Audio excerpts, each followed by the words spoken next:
We're very strong on the policies that we think the British people need, which is to get away from this headlong dash towards net zero, which is to control our borders, to turn the boats round, to refuse asylum automatically and at source. They've no right to claim asylum here if they come from a safe country. We will do all those things. And yes, of course, there are lots of other things we want to do, lowering the tax burden, encouraging employment, being competitive, crucially being competitive, not crawling along trying to tie ourselves once more under the EU yoke. We can do all those things.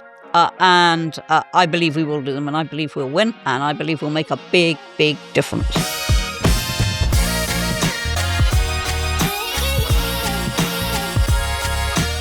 Right. Good morning, Anne. Good morning. Nice to meet you. I've been very excited about this because I'm very disillusioned with politics right now. You and most of the population. Very disillusioned.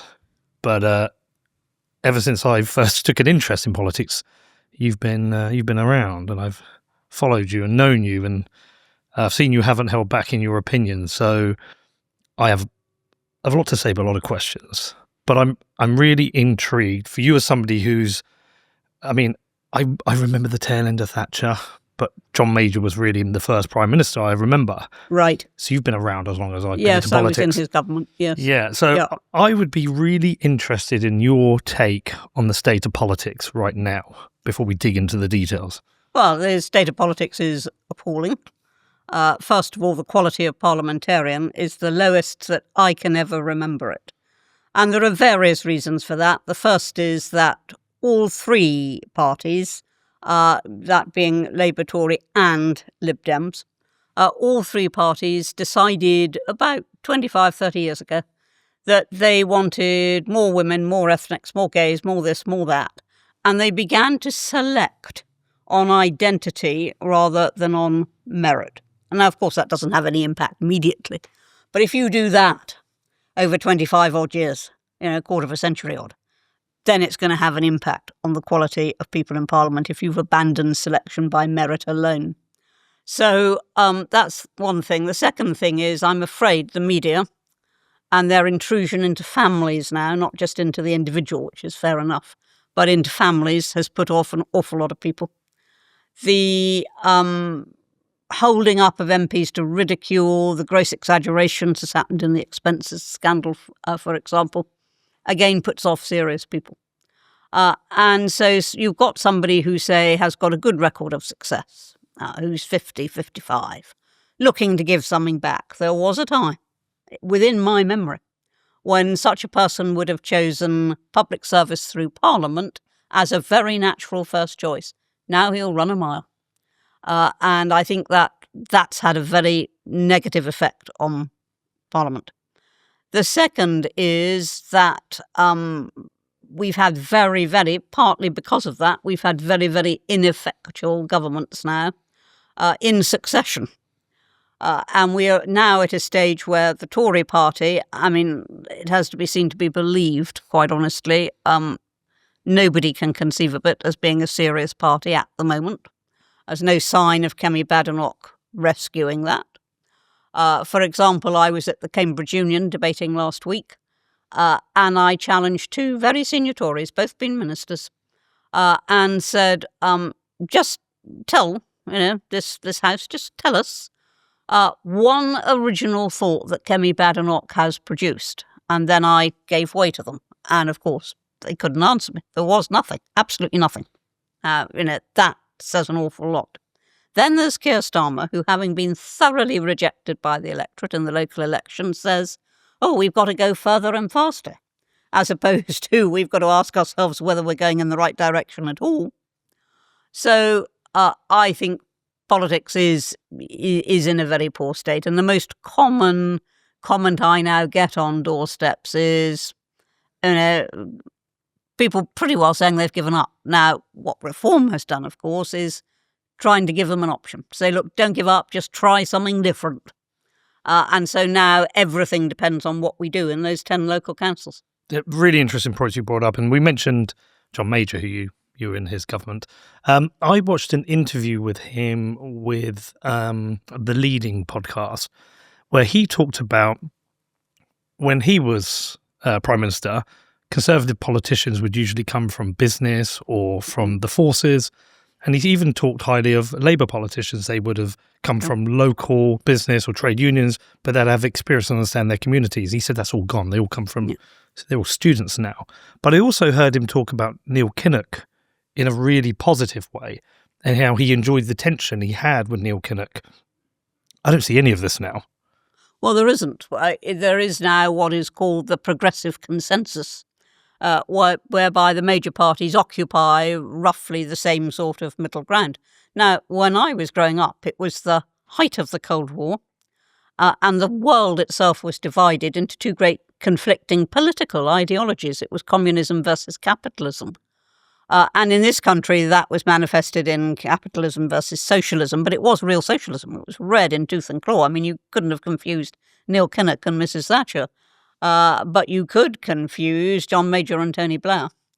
And therefore, the element of choice has gone. I mean, I never heard in my younger days anybody on a doorstep say to me, doesn't make any difference, you're all the same. They knew there was one heck of a difference. And I think that's what's gone out of British politics. There's very little real serious difference. And we need a choice. To enthuse people about politics, you need a choice. So isn't just a reform of the Conservatives required, but a reform of Labour too? They both need some. They both need to find their reason for being. That's what they need to find. You know, I want to know why the Conservatives want power, why the Labour Party wants power, not just a sort of a mishmash of each other's policies. Because they both come to the centre ground and there's slight changes on tax, I mean, maybe? there are tweaks and differences, of course there are, but there is not a real hard choice. I mean, people were afraid of Kinnock, rightly. They're certainly not afraid of Starmer. They weren't afraid of Blair. But what Kinnock at least did was he had a completely alternative programme to the one that the Conservatives had on offer. And people understood that, and therefore they thought there was a point in going to the ballot box. I mean, now they don't. Well, I didn't vote in the last 3 elections. Well, shame on you. People died to get the vote. I know, but I've always felt no vote is a vote. I feel like a declining vote also sends a message of voter apathy that we have. Well, I think you should go to the polling station and you should write none of the above on your ballot paper. I've done that. Oh, yeah, that's fine. I drew a duck once. That's fine. I call that voting. Yeah. Okay, so I've done that. But I think reform is the first time in, I want to say a decade, maybe 2 decades, where I'm excited by a party, even if I don't agree with everything they do. Well, you'll never agree with everything any party does. But I feel like they're at least standing for something. Well, they're standing for common sense, for proportionality, for Britain. And I am convinced that one of the reasons why reform is so successful is that we are saying what an awful lot of people are thinking. Now, it's only very recently that people in the other parties, notably recently Blair, have actually dared to say anything against net zero. Now, we have been saying it ever since our inception. We've been saying too far, too fast, too costly, and not effective, while China and India and the United States are belting out all the carbon emissions that they are. Now, we've been saying that consistently throughout, and people were slightly afraid to say it's not very politically correct to be against net zero. But now, quite suddenly, people are saying, yes, we've had the fiasco over steel, we're not self-sufficient in energy, and people are beginning to grasp that it's not a very good way to go. Who led the way on that? Reform led the way on that, because I think basically we speak common sense. Was it easy for you to join Reform? Did they feel like a proper Conservative party? It wasn't easy initially. The big change was when I left the Conservative Party in 2019 and joined the Brexit Party. That was the big change. I was leaving a party I'd been with for 55 years. And it wasn't easy. But I was so fed up with the unholy mess that was being created around Brexit. I mean, the nation had voted. The nation had declared. It was therefore the duty of whoever was in power to get on and deliver that. And it wasn't being delivered. And I think Theresa May was, the worst prime minister we've seen in probably centuries. A really, really poor prime minister. And so I went to the Brexit Party. When the Brexit Party then considered that Brexit had been at least sort of done, and that it didn't have the same raison d'etre, and became the Reform Party, I did not immediately join. I was politically homeless for well over a year, maybe 2 years. And I said no, partly because I disagree with proportional representation, which was then a major plank of Reform's policy. But really, I think psychologically deep down, I was waiting to see if the Tory Party could get its act together. And the answer to that is it couldn't. Why can't it get its act together? Because for me, as an outside observer who has only ever voted Conservative when I have voted, it's so obviously a failing party. Every single election it gets worse. The local elections were a disaster for them. What Reform are saying is telling the Conservatives what the public is thinking, yet they don't appear to be listening. I don't think they want to listen to Reform. They may want to listen to the British people. They don't really want to listen to Reform because every time they suggest something that Reform are already saying, they're told they're tacking towards Reform or tacking towards the far right or whatever it might be. And they're not going to get their act together, is my prediction. The current leader is very uninspiring. Now, she may, suddenly surprise us all. But I see no sign of that. And as for Starmer and the Labour Party, so we can come back to Starmer. Okay, we'll have a good laugh. If we must come back to Starmer. Well, I mean, what I would want to really understand is how the difference between a modern Labour Party we have now and Starmer and what we had with someone like Kinnock. What we had with someone like Kinnock was somebody who was very, very left-wing, and actually so deep down is Starmer, because if you remember, he supported Jeremy Corbyn. Mm-hmm. So you can't say that Starmer rejects the left wing, or he would never, ever have supported Corbyn. So Starmer is left-wing, but he doesn't want to admit it, and he certainly doesn't want to base his policies on it. And that, I think, is the problem. You've got to have a driving philosophy, be it right or wrong. You've got to have a driving philosophy. And I don't think Starmer has. I think he's a very ineffectual individual. I don't even think he was a particularly good lawyer, even if he did become head of the CPS. And he's never going to produce anything radical, ever. And we need a total reassessment of the situation, and that's what Reform is offering, but from, of course, a very different angle from anything that the Kinnocks and Corbyns of this world would ever offer. So do you think, as a politician, where would you put Nigel? Is he more like a traditional old-school politician? I think he is. I think I put him right of centre. That's where I am. I'm right of centre. I'm certainly not far right as a nonsense label.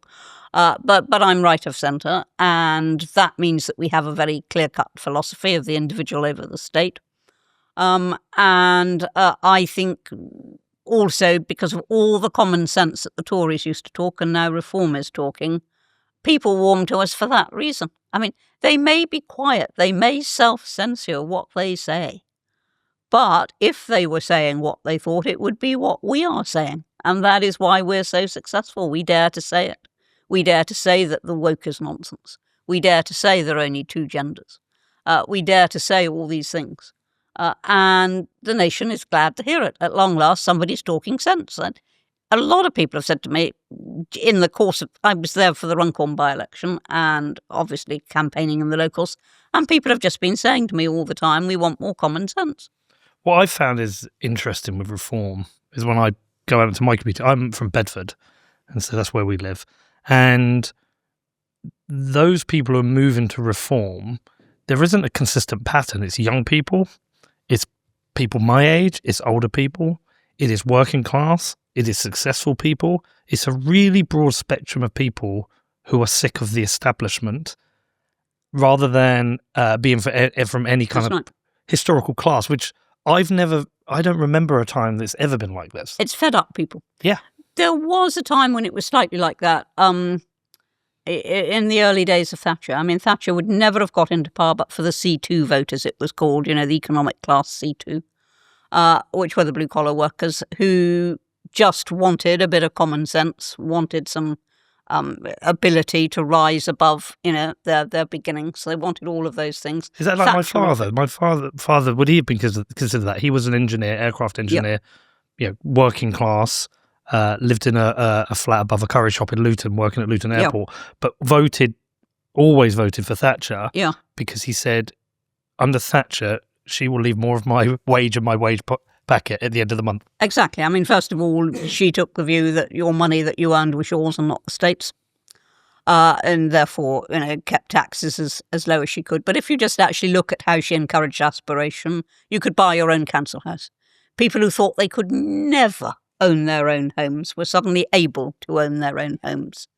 The privatisation of the major state monopolies meant that in the boardroom, the waitress was just as likely to have shares as the directors. Now, she wasn't going to have as many, but she would have shares. She would have a stake in ownership. And similarly with the assisted places. I mean, Mrs. Thatcher's view was if there are children who are fully capable of benefiting from the best education that we've got in this country, why should it be denied to them just because their parents can't buy it? So we have the assisted places scheme. It was all about aspiration and helping people to get on. And so therefore, I think your father would very naturally vote for Thatcher in those circumstances. And throughout my life, people have said to me, people I've met quite casually, it was because of Mrs. Thatcher that my parents bought their house.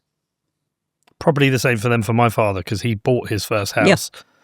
I would have been 2 years old, probably about 1980. Yeah. Maybe late 70s. Probably about when you first ran, wasn't it? Well, of course, Thatcher came in 79. Yeah.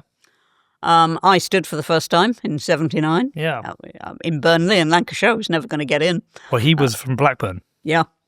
He knows Barber the area. Castle. Yeah. Yeah. Yeah. So it's because of Thatcher that enabled him to then go and buy a home. And he's always voted Conservative, but then even him recently said, I don't vote for anyone anymore. Well, I don't blame him. I really don't blame people for being fed up. And I think I don't want us to win just because people are fed up. I want us to win because people see us as a genuine alternative to the major parties. Now, about every 100 years in this country, something changes. The Labour Party came into being about 100 years ago. Okay. Normally Britain, we don't do revolution. We just doze quite quietly, and then it's all right, what's going on. But then every so often, just like in Haydn's Surprise Symphony, when everybody's just nodding off to the music, there's this big discordant boing! And every so often that happens in British politics. And I think reform is now the boing that is happening. And people are waking up out of their doze and saying, actually, hang on, this isn't going so well. We do need something different. The humble bee, a keystone species crucial to the survival of Earth's inhabitants. Here's how things would look if bees vanished. And here's how they'd look if humans vanished. But imagine if instead we became a keystone species by doing things the right way, by taking responsibility for our actions and becoming the solution. Iron mines the world's most responsible currency the right way. Because the future depends on it.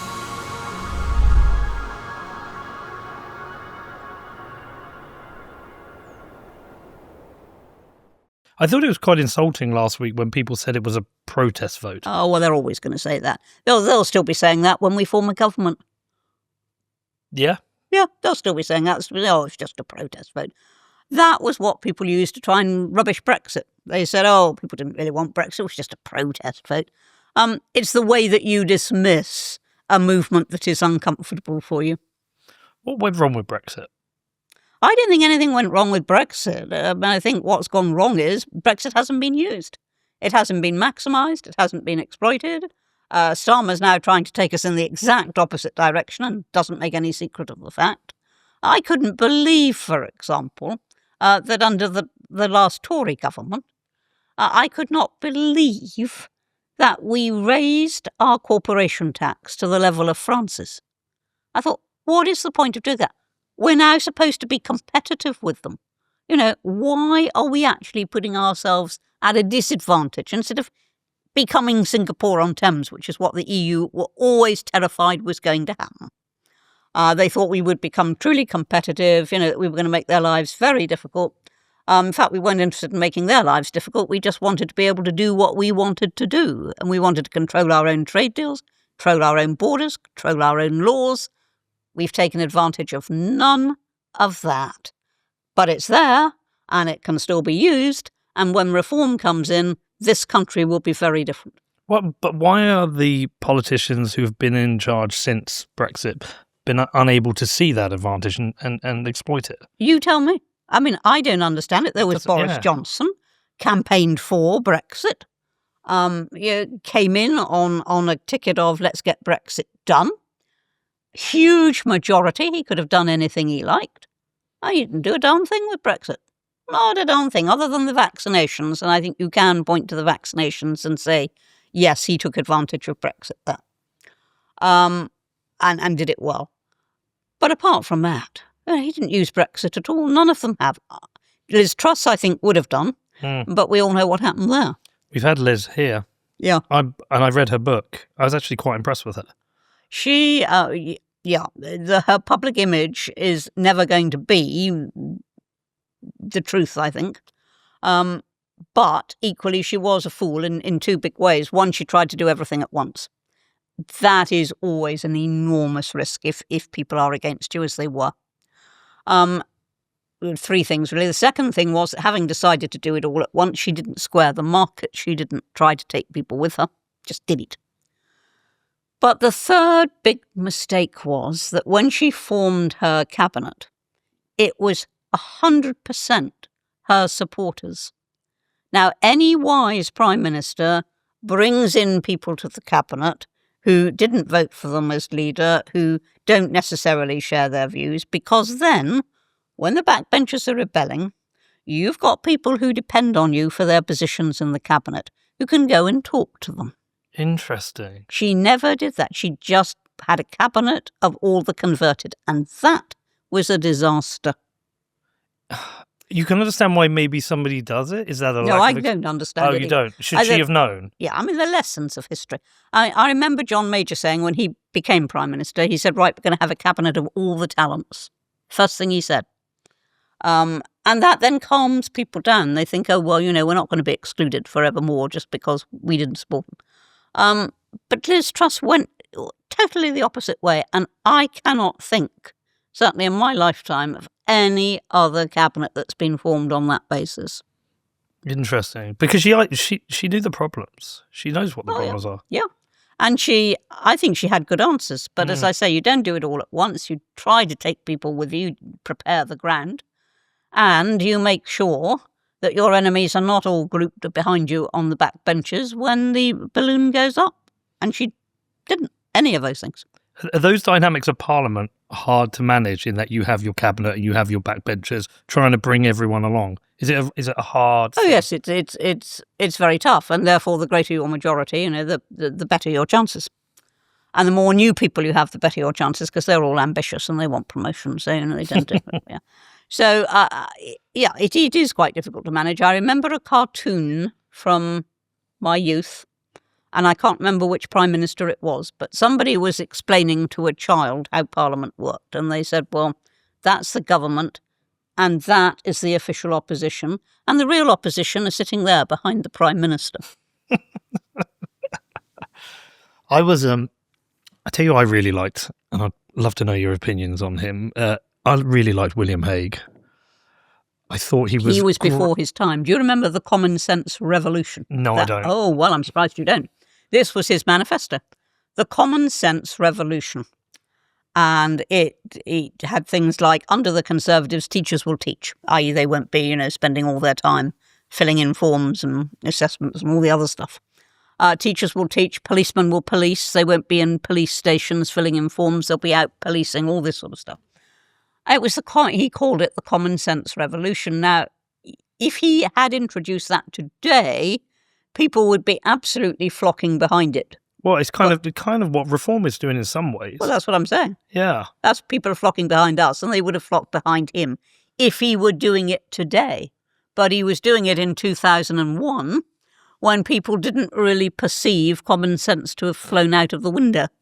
And so he was before his time. I mean, that's what I would say of William. His philosophy was before his time. I always found him brilliant at the ballot box. Just a brilliant debater. And I always felt like he would have made a great prime minister. I think he would have done, but as I say, he said the right thing too soon. So he knew what was coming. Well, I think it was already starting to come when he saw it. Yeah. Yeah, it's fascinating. So back to reform, because I've been saying to people when I discuss reform, because I make this show, I've had I had Rupert Lowe in here before the situation, and I've had Richard Tyson here. When I talk to people about it, there's still people sceptical, still think that they hold the opinion that people had of reform maybe 2-3 years ago. Yeah, and I've said to them, reform are probably going to win the next election. Like I'm pretty convinced that will happen. What challenges are they going to face in between now and then in forming that government? I think we're going to face some fairly big challenges. The first is that anything we do that is a slight blip is going to be magnified. I think we saw that with the Lowe Farage fallout. Everybody was pouncing on it and saying reform's imploding. Well, then look at the size of the victories we won a few months later. Of course we weren't imploding. But anything that goes wrong will be magnified. And we know that. And we also know that some things will go wrong because they always do. The idea we have a rose-strewn path to power is just a nonsense. So that is the first thing. The second thing is we are from scratch now going to have to produce over the course of the next 4 years very comprehensive policy. Now, we went into the last election with an overall view and an overall direction that we were taking and some very clearly enunciated policies. But we didn't have, what the other parties have. Their campaign guides are sort of this thick, and they're full of policy. Now, we've got to do that, and we've got 4 years in which to do it. So that is the first thing. The second thing I think is more likely now to be less hard than I originally thought, which is getting the money in. I think because of our successes recently, big donors will now be looking at us and thinking, yeah. How important is that? Very. Is that for campaign marketing? Operations? No party can function without money behind it. And in this country, the way we've always done that is money from multiple sources. You don't have one individual funding a party, thank God. You have it from multiple sources. And of course, we also now have quite a high subscription income because we've got a very large membership. Yes, our membership's higher than the Tories, heading towards Labour's, but not there yet. But certainly higher than the Tories. And every one of those members represents a subscription.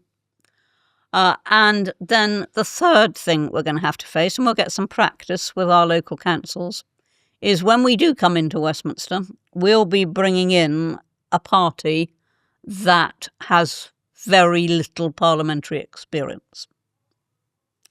Now, I don't actually think that's the end of the world, because I remember when the Blair government took over after 18 years, hardly any of their front bench had even a soupçon of ministerial experience. There was Margaret Beckett and I think one or two others. And that was it.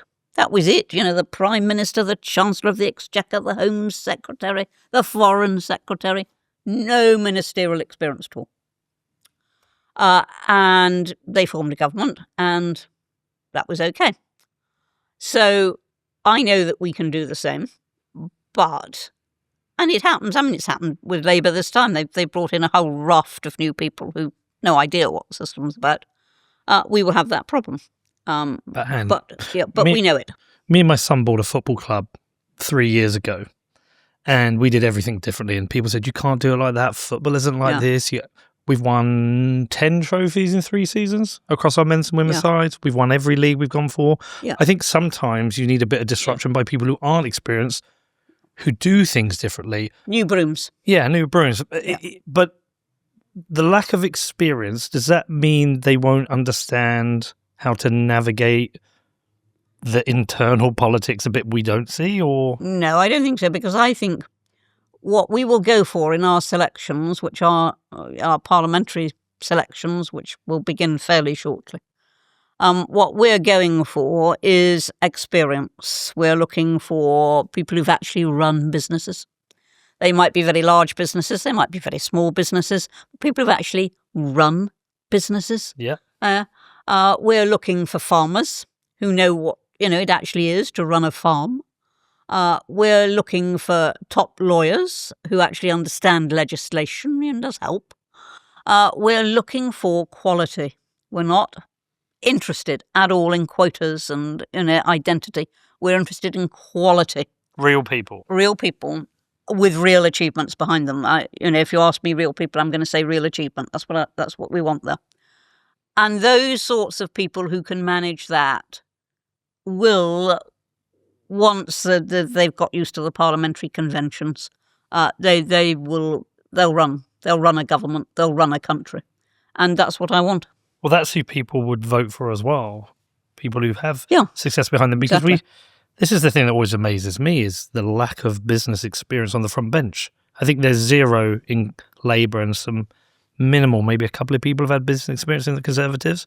Whereas at least, with Richard Tice and Rupert up until the situation, these were people who had been successful. What they were doing. Knew what they were doing. They understood businesses.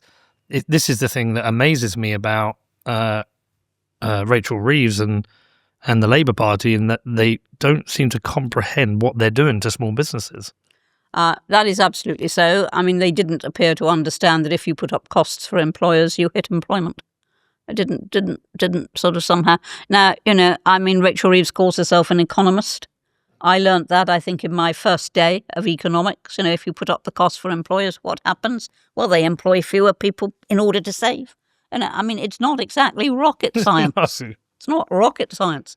So I don't really understand, why, as a collective, they managed to do that. It wasn't just Rachel, it was the government. Apparently couldn't see that.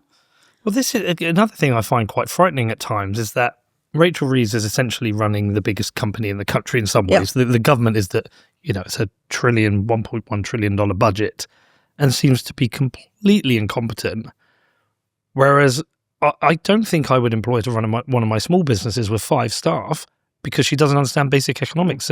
So how do these people get to a point where they are running the finances of the country, and they risk destroying our country in some ways?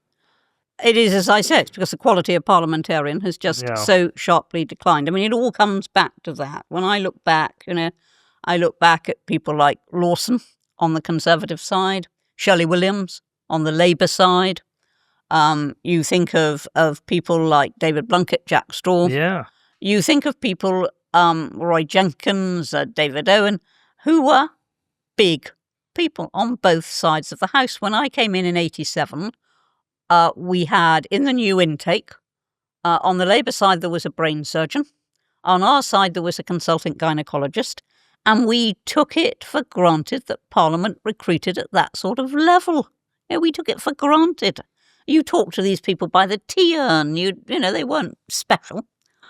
And yet now you look round, you can't, you'd be lucky on the fingers of one hand to count such people. They're just not there. And I also mentioned lawyers earlier on. You do actually need very clever, very competent lawyers who understand the impact and the interrelation of legislation. And there was a time when we took it for granted that Parliament attracted lawyers because it was all about legislation. These days it appears to be all about social work, and it doesn't attract, it will attract lawyers, but not the top ones. Not the ones we want. Not the ones we want, yeah. One of the things that I've felt, really felt deep in me over the last decade is an erosion of our freedoms and sovereignty. Yeah. I've felt we've drifted towards serfdom very quickly in every direction. Yep. But there's a large part of the country who've accepted that and defended that, who believe that's how we should be.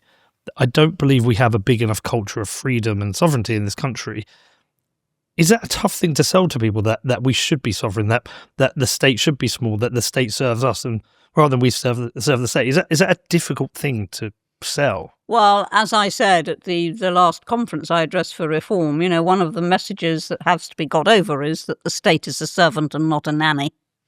And it's been a nanny for a very long time, and we're used to listening to nanny. And I think that message is central. It was why I voted for Brexit. I wanted Britain to run her own affairs. I couldn't see anything even remotely controversial about that we should determine those things for ourselves. And similarly, I think, yes, I mentioned earlier people who self-censor what they say. If we were a truly free country, within reasonable bounds of politeness and all the rest of it, you should be able to say any darn thing that you want. Absolutely anything. But our speech isn't protected. No, it's not. Not the way it is constitutionally in the US, and people can end up... Well, people end up unemployed. They end up losing their jobs or I had a 5-year lawsuit for some tweets. I know people who've been cancelled.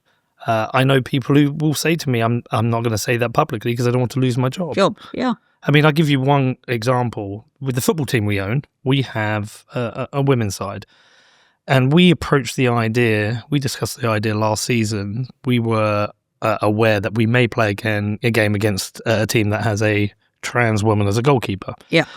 And our reason was to reject that would be that it's, one, we believe it's unsafe, and two, we believe it's unfair. Not that we're transphobic or have any issues with somebody want to do what they want to do, but we went through a consultation process. So I went around speaking to other chairmen, I went around speaking to players and people involved in football, and whilst everybody agreed with the idea, nobody was willing to come forward because they were worried about the risk of what would happen to their career and what would happen with the Football Association. So look, in the end, we couldn't do anything about it. We were essentially made impotent with it.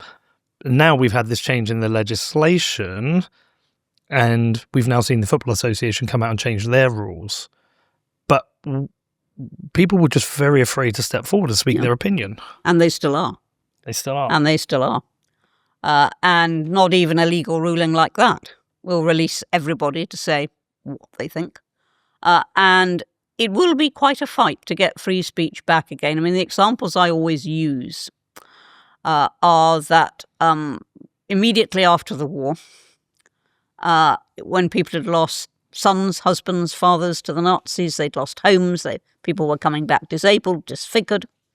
Despite all of that, Oswald Mosley and Colin Jordan were still allowed to hold their vile rallies.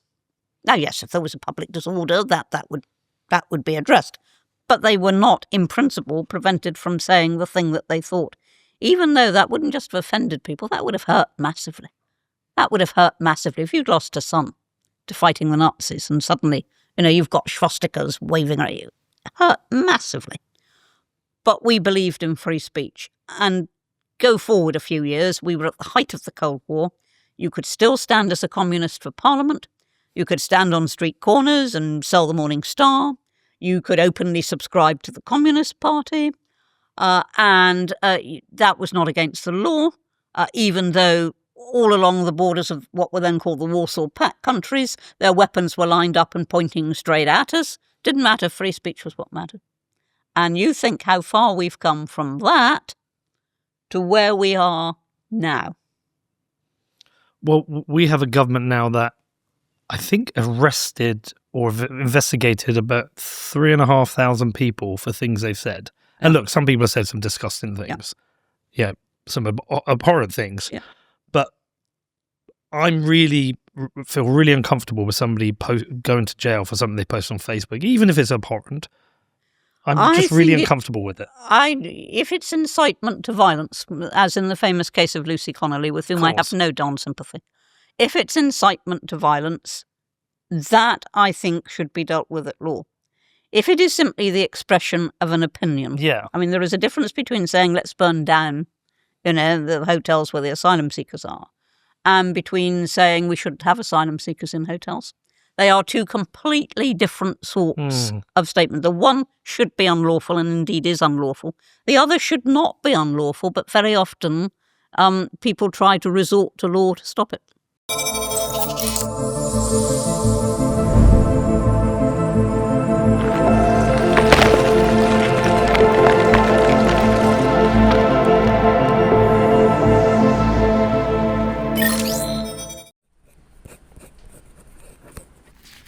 It's very important that you don't lose this, okay? This is your inheritance through Bitcoin. Let Bitcoin rip. Don't rip up your Bitcoin. Set up inheritance with Casa. Do you think that that infection of people self-censoring has happened in politics as well? Because oh yes, I mean, of course it is. I mean, I even know with you, there's certain things you've said that seemed controversial. There was that WhatsApp thing that seemed to me that you were making an ironic joke. But what about throwing my toys out of the pram? I thought you were kind of making an ironic joke about it. Those were the toys that would have been in my pram in the 1950s, in there, or 40s. But I assume it was just making a joke, and people jump on that. So you get to the point where you start. I mean, you tell me. Do you get to the point where you have to think about everything you say? Are you fearful of? Well, I do. Maybe not which you. is why I get into trouble from time to time. No, I don't. I mean, I think, as I said, with freedom comes responsibility. Yeah. And I think it is important to at least try to be polite. I mean, it may not always be, but at least try, and certainly to be responsible.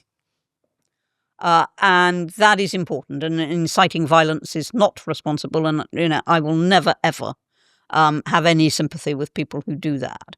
And I take the same attitude towards the rioters, that, doesn't matter how angry they were about the situation, you don't go round burning and threatening. And as I said, there were people in there who would have been feeling very vulnerable, immigrants, but also staff, who would have felt under huge threat. And it was just quite wrong. And when something's wrong, it's wrong. But when it comes to expressing a view, you should be able to express any view. You should be able to say the world is flat. Now, you're bonkers if you think the world is flat, but you should be able to be bonkers if that's what you believe. Just for clarification, I don't. But all I'm saying is it doesn't really matter what you think. You should be able to express it as long as you do it in a responsible way and you don't gee up hatred. But that would require a certain amount of strength and backbone for someone to operate with that in Parliament. That like you said, you don't really care. Like to be able to do that, because I can imagine many young politicians are fearing if they say the wrong thing, they're not politically correct, their career can end very quickly. Mine didn't. You came through a different era. Yes, I did come from a different era, but it was certainly changing.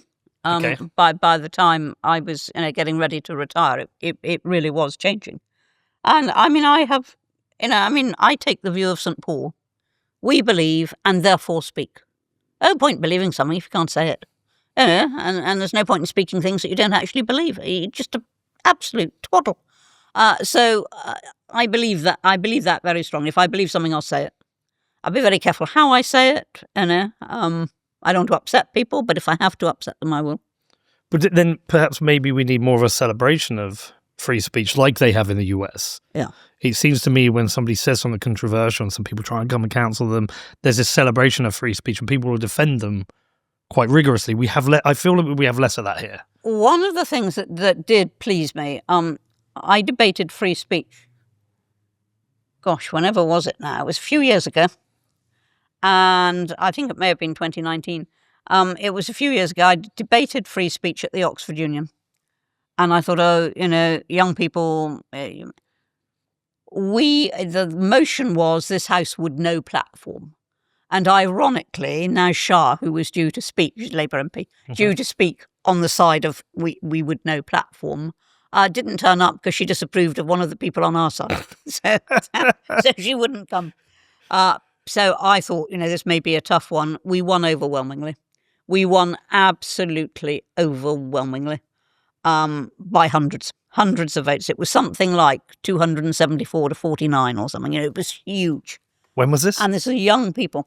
I think it was probably round about, because I lose track of time these days. I think it may have been 2019, but anyway, it was in the Oxford Union. Oh yeah. I was a member of the either the Brexit Party or Reform, depending on when this took place at the time. Yeah, it's recent. And but it was the size of the victory. Now, okay, it's the Oxford Union. I mean, it's devoted to free speech. It's devoted to debate. It wants to hear the other side. It wants to hear controversy, and it wants all of that. So it may not be typical, but it was still very, very reassuring. Yeah, good. I just want to talk a little bit more about reform. Do you think there may be defections that come from Conservatives? And is that something the Reform is very much open to? We're open to defections from the right people. Yes. And it is possible. I think that, particularly given the success that we've just had, I think it's possible that some Conservative MPs will come to us. I don't think it's going to happen tomorrow morning. Yes. Or by the middle of next week. I think they will wait to see if this is a flash in the pan or if we sustain it. But if this time next year, when we will have more local elections, we maintain that momentum, then I think at that time people will be saying, well, is there really any future in the Conservatives? Maybe if I want a future in Parliament, I'd better go over to Reform. I think it'll happen. Look, we all know politics can get pretty dirty sometimes. I feel like we're in a weird scenario where both Labour and the Conservatives fear Reform, and together they will be attacking Reform and jumping on. We'll be part of a pincer movement, yeah. And does that take a lot of preparation to be ready for that?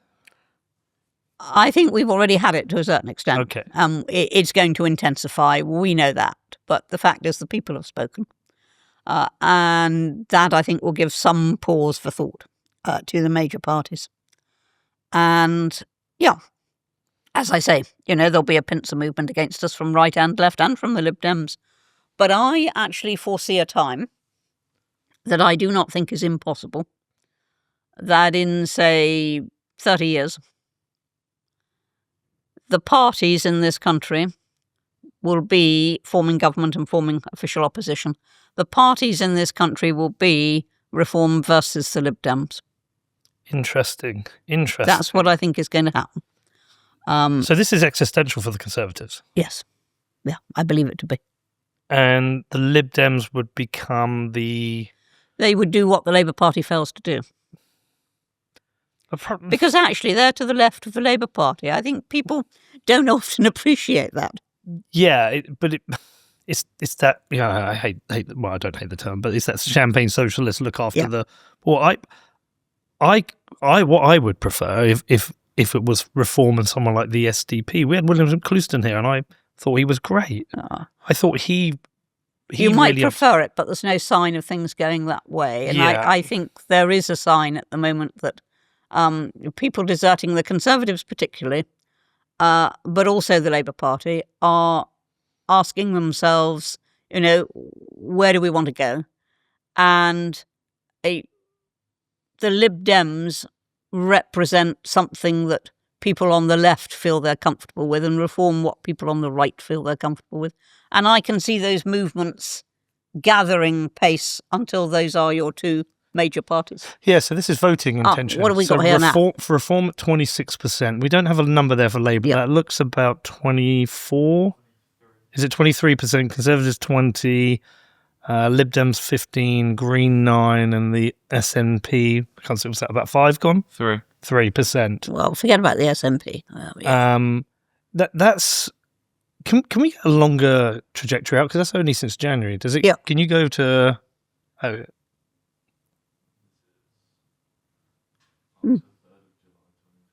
So last year, at some point last year, Labour were up to over 50%. Yeah. Wow. Well, they did win the general election, if you remember. And it's been a downward slide. Yeah. The sad thing about that is I actually do believe a lot of the Labour vote was a protest vote, or either... Well, they were fed up with the Tories. Fed up with the Tories. It was people like me who didn't vote, or... Yeah, and it's been nothing but a huge disappointment since, because I feel like they've attacked everybody. The old people, the workers, the working class, the businesses, they the hardly rich people. got into office. But they literally hardly sat down at their desk before they took away the old folks' winter fuel allowance. Yeah. Now, I've been saying for years that it was quite wrong that it was universal and that higher rate taxpayers shouldn't have got it. But to take it right down to the level of pension credit means actually some very poor pensioners are being excluded from any help with their winter fuel. Yeah. But it feels like they have attacked everybody. Because it is the elderly, but they have also attacked the working class. They have employers. They've attacked the very wealthy. Benefits. Everything. They've attacked everyone. I can't remember. I had Nick Timothy in here the other day, and I was chatting to him, and one of the things I said is that, unfortunately for Labour, they've come in at a time which doesn't suit a Labour Party, because a Labour Party really wants to come on the back of a successful economy and be able to redistribute a little. They've come at a time when there's nothing to redistribute. And so all they've done is raise taxes and borrow. And this is the thing that worries me the most, Anne. For the last few years, I've been tracking the debt and the size of government. Yeah.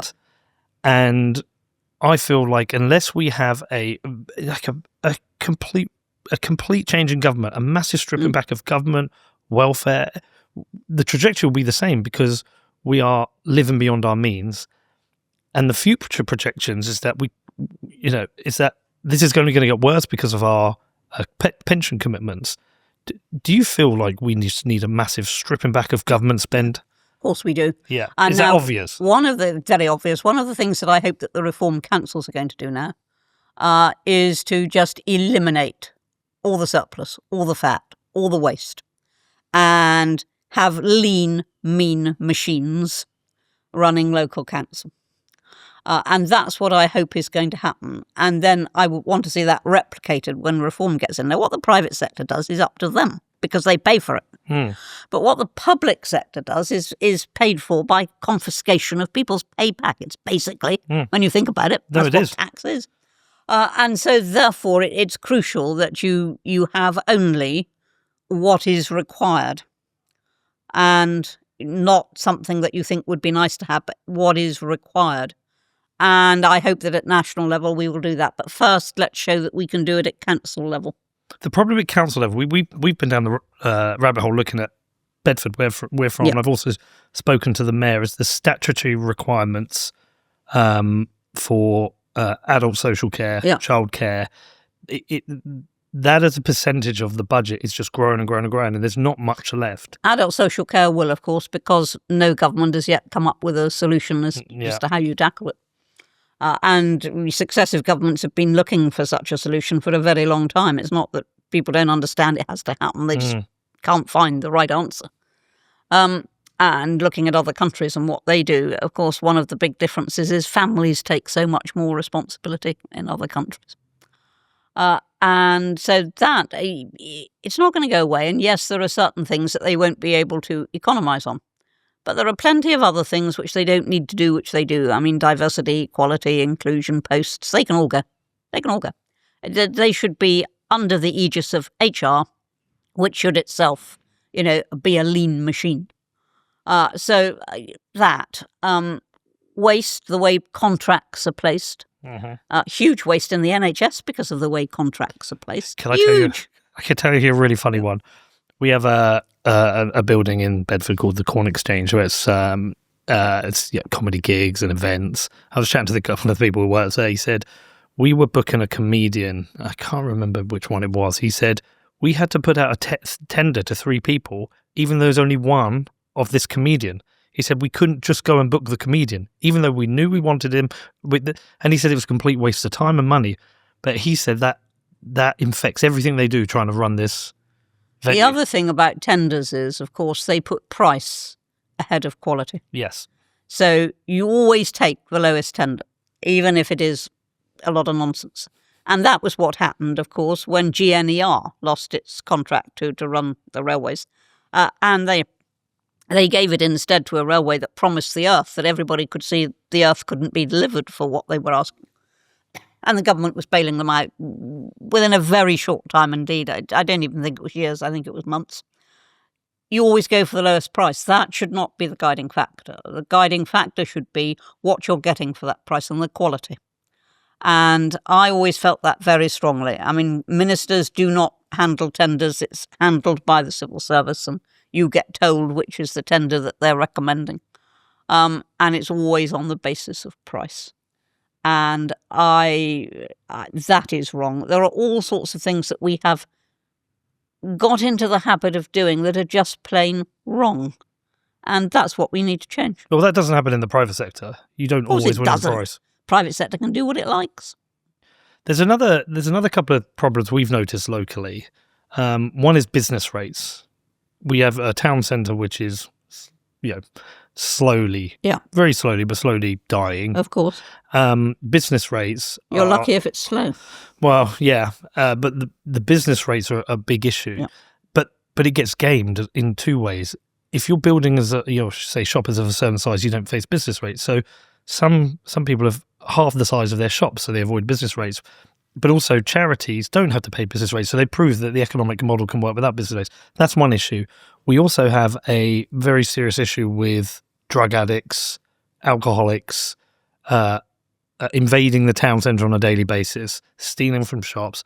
There's just general open drug taking on the high street, just off the main high street, and that's stopping mums and kids coming into towns. We've spoken to the police, and the police aren't applying the resources to it. They even know who the drug dealers are, and they don't even bother dealing with it.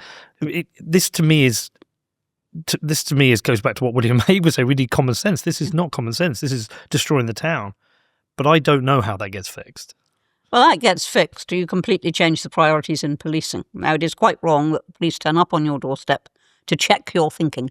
It is absolutely none of their business at all, and that will stop with reform.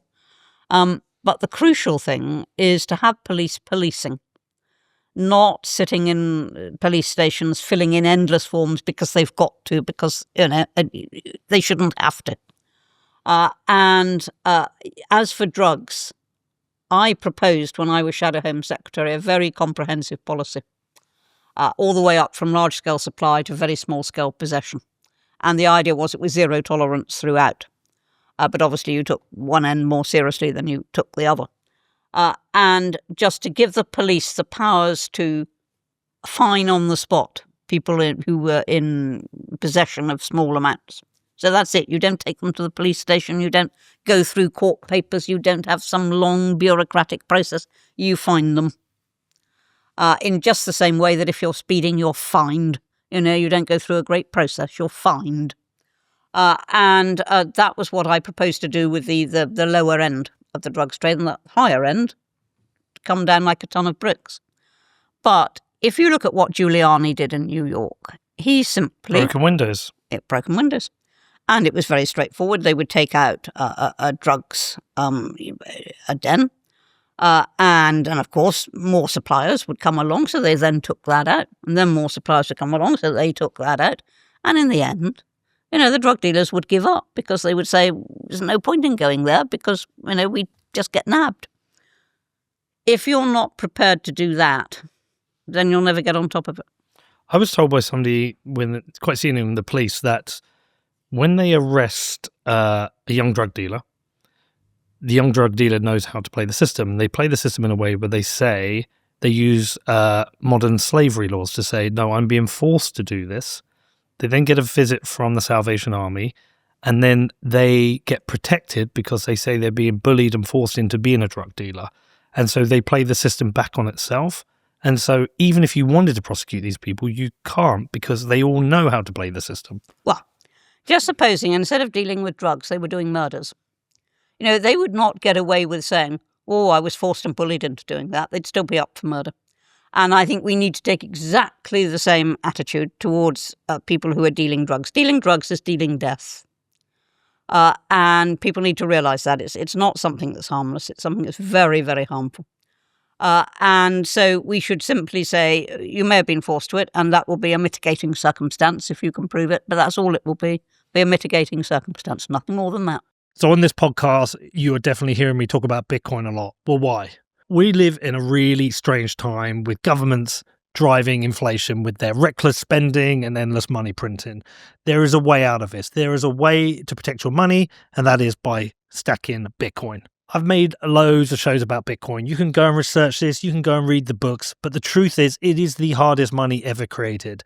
If you are interested in protecting your financial future, it's time for you to get on the Bitcoin train. I've been stacking Bitcoin personally and through my businesses since 2017. It's protected me, it's secured my family's future, and it also strengthens all of my businesses. So if you want to start stacking Bitcoin, where do you do it? Well, for me, it's with Gemini. They're a fully licensed, full reserve exchange and custodian, so they give you a secure way for you to buy and own your Bitcoin. There's no risks and no funny business. So if you're serious about stacking Bitcoin the right way, head over to Gemini.com, which is GEMINI.com. Is that dependent on the drug? We've seen in the US, they've become quite tolerant of the idea of, say, marijuana, that you can, majority of states have either decriminalized or legalized it. And there hasn't, it's been relatively successful and also good for the tax receipts. Is that something you've ever come around to? No. No. No. There was an interesting study done by the University of Amsterdam, because, of course, Holland was ahead of the rest of the world in decriminalising, and which showed that, and this is important, when soft drug use goes up, which is common ground, it would if there was legalisation or decriminalisation. When soft drug use goes up, so does hard drug use. Okay. Now, why is that? It's because for a certain percentage of people, soft drugs are a gateway to hard drugs. If the numbers, therefore, of people taking soft drugs expand, then even though the percentage stays the same because it's of a greater base, more people are going through the gateway into the hard drugs. Okay. Now, that is not what we want. The other thing is that if you do legalise or decriminalise the soft drugs, all the drugs barons' profits are then in the hard drugs. So and that's what they peddle. Come on, everybody. If and when Reform win, how are you going to deal with the civil service? Well, this was the big chat I had with Liz Truss here. She said, and a lot of people have said that the civil service is a major block for this country. It's a major problem for this country. It's essentially a very left-wing part of the country, and it blocks any kind of conservative reform. Two things are going on. The first is, just as with Parliament, the quality of civil servant has declined. Okay. Tremendously. Again, recruitment processes try to favour identity. And they, a few years ago now, or many years ago now, they turned against Oxbridge. And they said, no, we want to broaden the base. And so what they were actually doing was saying, we don't want people who've had the best education this country can offer. We want people who've had less than that. And again, that doesn't have any impact if it's just done immediately, but over time, it has a tremendous impact. So the quality's declined. Mm-hmm. The second thing is the whole approach has declined. Now, in my day, the civil servants served whichever party was in power. Didn't matter which one it was. If it formed the government, that was it. It served the government. We also had to abide by some rules. The head of the civil service would say, no, you can't do that. That is unconstitutional. You really mustn't do that. Not in terms of policy implementation, but in terms of ways in which things were done. And it was a very professional relationship. And I had huge respect for the civil servants that I worked with. Now, of course, that is not the attitude. The attitude is almost overtly, well, we'll undermine what they're doing because we don't approve of it. It's not for civil servants to approve or disapprove of anything. It's something to get on and do what the government says they've got to get on and do. And that will be the approach that reform takes. We are the democratically elected government. We say what happens. Yes, we'll stay within the Constitution and you can advise us on that, but you will implement whatever we decide. What about an approach similar to the US where the head of the departments within the civil service are appointed by government? No, I'd really rather not, because that actually politicises the civil service. Now, that's what I think has happened. I think the civil service has been politicised, largely through what is called the long march through the institutions. But I think it has been politicised. And I want to depoliticise it. I want the civil service to be what it used to be, which is a wholly independent body of people who operate to the directions of the government. Can I challenge that? Yeah, in that, do, by all means. I think it's very hard in the modern era with the way the media is to have a non-politicised civil service. You must. Everybody who arrives at the civil service will have their own politics. But they always have had. Sure, but if I vote for reform, I want reform to implement their policies and leave the country. If they are able to appoint the leaders of these institutions, I know they'll be able to implement what they want to implement without a block. Right, let me tell you a story. Going back to my father was a civil servant. He was a very senior civil servant in the Ministry of Defence. And one evening, Labour had disastrous by-election results. About, I can't remember, 2 or 3 by-elections. Disaster for Labour, but who were in power. My father was going up the steps of the Admiralty one morning, and coming down was Dennis Healey, who was the Labour Secretary of State for Defence. And my father said to him, as one did, "Good morning, Minister." And Healey said, "Yes, for you I expect it is." And my father, throughout his time in the civil service, never made an overt political statement. Wasn't even allowed to join the local Conservative Association because that was a political statement. And thought, that he'd obey these rules implicitly, but Healey knew exactly which side my father was on. Now, I use that simply to demonstrate that, yes, of course, it's possible to tell where civil servants are coming from. That doesn't matter. I don't expect people to come in who are political, eunuchs and just don't have any identity at all. The crucial thing is they leave their politics at the door when they come to work, and they don't pick them up again until they get home. And that is the crucial thing. And if they can't do that, if they can't leave their politics at the door, they shouldn't be civil servants. But how do you stop that? How do you police that? Because it has happened. Well, it has happened, and you've got to do it now by coming down like a ton of bricks where there is any effort to undermine something, and sacking. Can't sack people in government. Yes, you darn well can sack people in government. I thought it was really hard to sack people in government. No. And you look at the contract as well, and what they have to sign. And if they go against that should be a ground for dismissal. You'd only have to do it a few times for the message to get across. I do not care what anybody's politics is. I never, ever, I could tell who the left-wingers were amongst my civil servants. I got a nose for it. But nevertheless, I never cared about that as long as the work they did was strictly neutral and to the direction of ministers. And it always was in those days. It always was. It must be... God, for you, you've been in politics a long time. Did you say 55 years? No, I was a member of the Tory Party. Yeah, member of the party. No, I was a young Conservative when I joined. Right. But so you've been politically active for a long time, and you've seen this massive change. I'm guessing there's part of you that's, I don't want to say, maybe the wrong word, but depressed looking at the state of politics. But at the same time, that I could sense a sense of excitement by the possible change with reform. How do you balance the two? You're quite right. You've got it absolutely right. There is now a sense of excitement. I think, things really can change. At long last, here is something that really can change the direction we're going in. So there is a huge level of excitement there. And am I depressed about the state of it? Yeah, I think I probably am. But you don't wallow in it. You get on with it. In my case, getting on with it means joining reform and doing all I can to get a reform government. What do you do specifically in reform right now?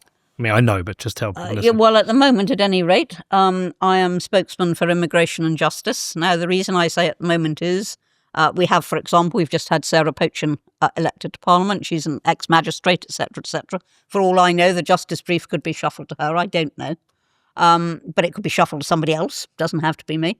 So all I can say is that at the moment I'm speaking on immigration and justice, but we're now geeing up policy work and all the rest of it to prepare for government, and I will just do whatever they ask me to do. Would you maybe run for a No, I'm not running for Parliament. No. I really am not. I have to keep telling people this. I'm 77. So? The reality, well, let me tell you this. How old is Donald Trump? Let me tell you this, and look at that, and look at Biden. Oh! We went through a period when the leader of the Western world was senile. But you're not senile. I'm not a long way from it at the moment, but I'm 77. By the time the general election arrived, I would be 81, which means that by the time I'd finished serving a parliament, I would be 85. Now, spare me and spare the country. Quite honestly, no, I'm not doing that. Immigration is a hot topic. It is a hot topic. Justly so. Yeah, justly so. It's one I'm uncomfortable with in that I want us to get it right.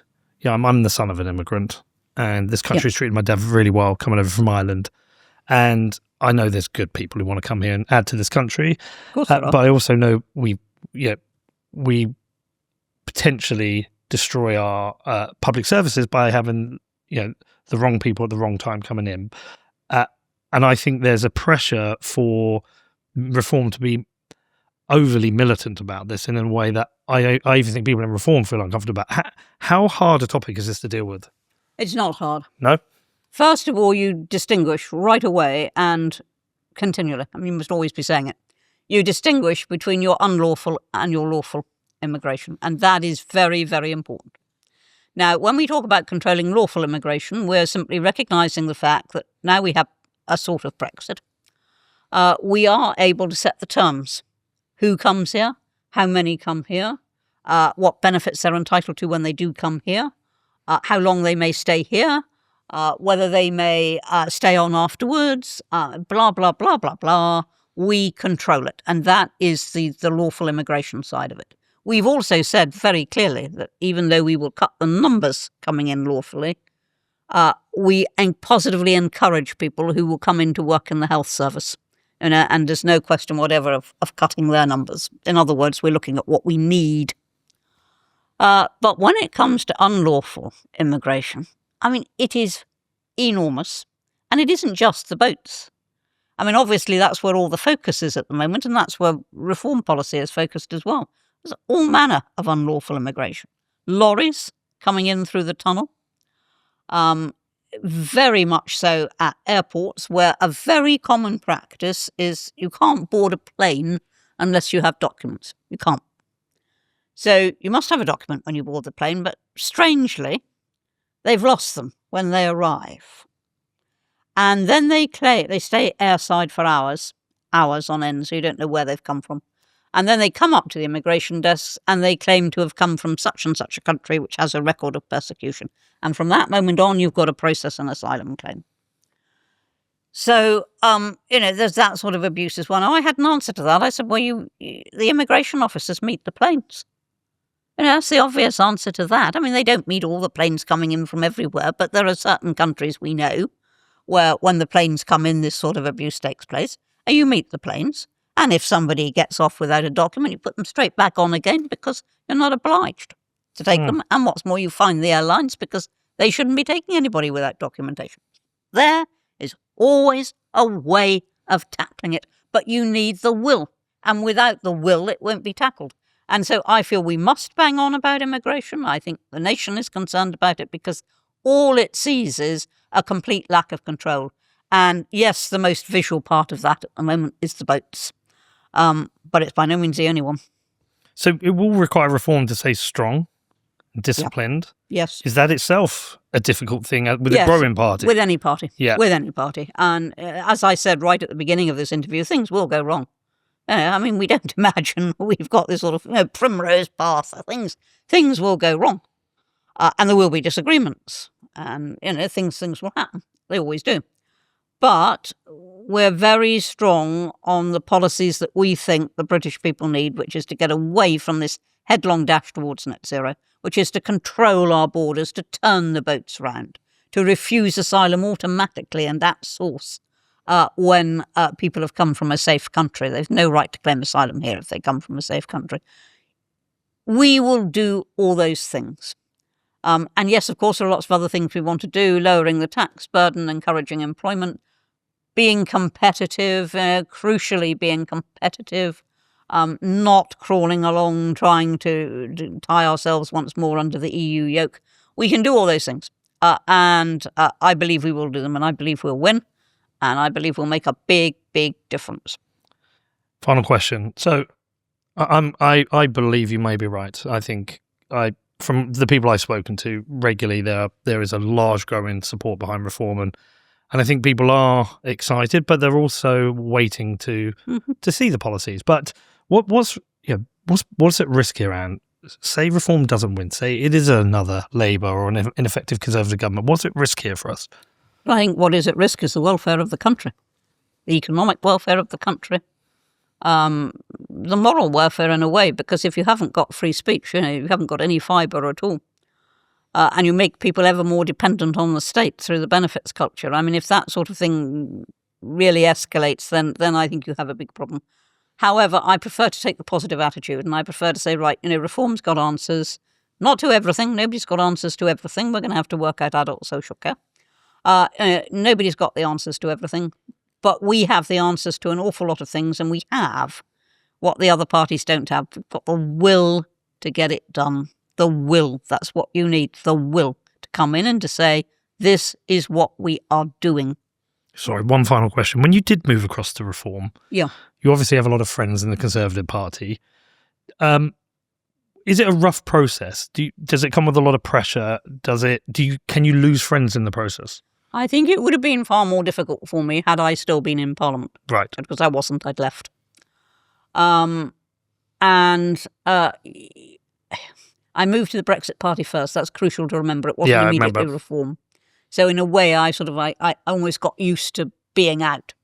Now, was there pressure at the time? No, because most of the Tory Party actually believed in Brexit. Mm-hmm. And, I was thrown out of the party, of course. Mm-hmm. I was also, and I made them throw me out, I wouldn't resign. I was also thrown out of the Carlton Club because I'd had the gall to stand against the party. But you said you would still vote for Conservatives in the election, right? No.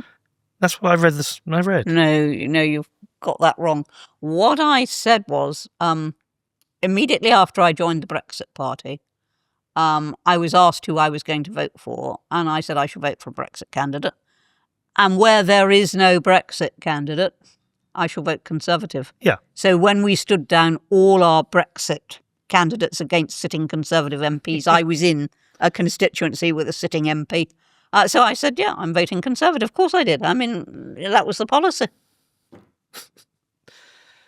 And thank you so much. I was really excited to meet you and talk to you and just go through these issues with you. And I wish you the best and good luck with reform.